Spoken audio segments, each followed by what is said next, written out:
Watoto wangu unawapeleka kwa Viola kwa nini? Unapeleka watoto wangu kwa Viola, sheria already ishakwambia wacha kupeleka watoto wangu kwa Viola, alafu na wachukua unawapeleka. Why are you taking my kids where they're not even needed? Unapeleka kwa watoto wangu kwenye mtu anatusi watoto wangu usiku na mchana, alafu huku ndio nawapeleka. Why are you taking them? Unapeleka watoto wangu kwa Viola kwa nini? Nikikwambia unaanza kuongea vibaya. Why are you talking bad? Unaongea vibaya kwa nini?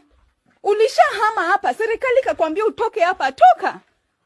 Wachane na watoto wangu. Leave my kids alone. Unapeleka watoto wangu kwa mama mwenye hata siwataki. Serikali imekuambia chukua watoto wapeleke, hujasema upeleke nini watoto wangu nyumbani, Dick. Can I call the police? Call the police, Dick. No. Call the police. Call the police. Why are you telling me to call the police? Ilhali ni wewe unachukua watoto wangu na wapeleka.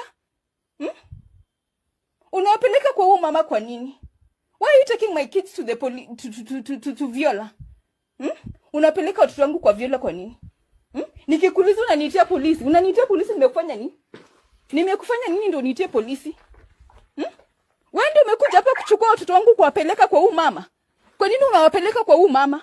Serikali ilisema usipeleke watoto wangu huko kwa huyo mama. Si walisema? Fida walisema hivyo vizuri sana.